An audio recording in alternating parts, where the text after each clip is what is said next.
everyone, this is Keith Scott from out in Sydney, Australia. I'm one of the voices of Bullwinkle J. Moose. It's time to watch Relentless and Unstoppable.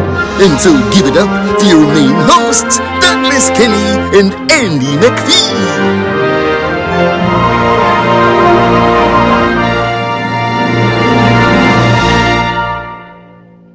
Yeah, so it basically makes you very tired, like very, very tired.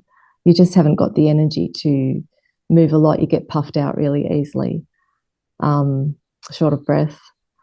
I've never been a real sports-like person because I just wasn't able to. You know, I can get to a certain level of fitness, and I've reached levels, you know, which are, you know, fit for some people, but like I can never get super fit like others, and I've never been able to, you know,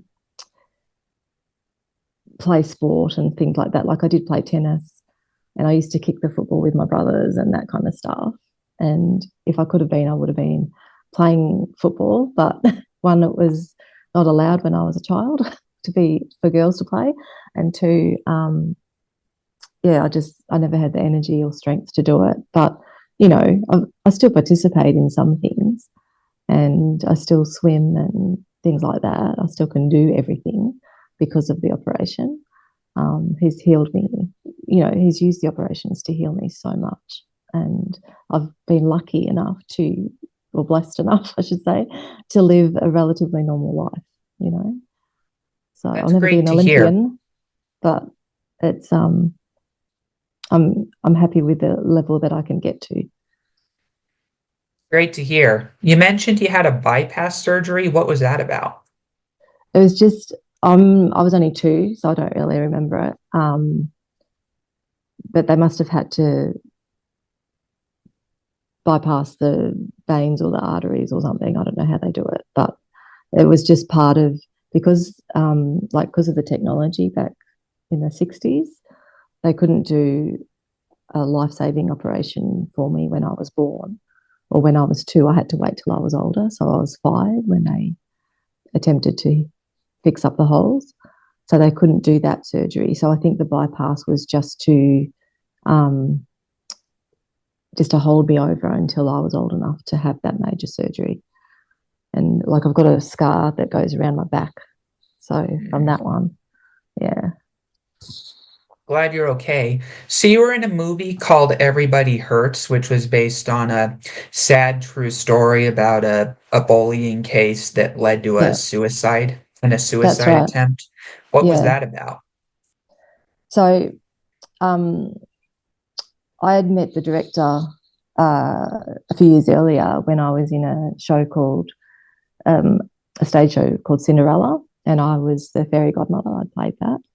And so Mm. I knew the director, and the one of her friends is actually, we have a mutual friend. So they were talking about it one day, getting it ready. It was meant to be just a short film to start off with.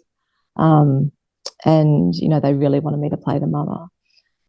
And when I got the script, I didn't know what it was about. They just sort of sent it to me. And I've had unfortunately, a lot of experience because my daughter has tried to commit suicide several times. And that's been really, really, really tough. Um, and so when I read the script, I just could identify with so much of it. And I knew that I could play the part. I needed to access parts of me that I like to repress because, you know, we like to push down pain, don't we? We like to Mm. shove it down and pretend it doesn't exist. But it was all there, and I had to really access my emotions and part of the parts of me that had just hurt so much when, you know, she was doing what she was doing, and in order to play the role. And I met Cameron, who played my husband, and he was also the producer. And yeah, it was just it was a great experience to be in it because it actually helped me to work through a lot of the stuff. One of the scenes was because Cameron has had a son with what I had, congenital heart disease, and unfortunately his son did pass away when he was 17. We had a scene where he came back from the doctors and he said, oh, you know, I've always felt guilty about, you know, this, and can we be good parents to, how can I be a good parent for my daughter with this disease? And it was exactly how I had felt when I got pregnant with Shannon. Was like, I was told not to. I was told not to get pregnant by my doctor, but I said, no, I want children. You know, I prayed about it. I said, God, I want children. I have to be a mother. I want to be a mother. Gee, that's all we have for Relentless and Unstoppable. So tune into the next episode to hear more amazing stories from amazing guests. This is Keith Scott from Sydney, Australia, saying so long, and I'm smarter than the average bear. Gee.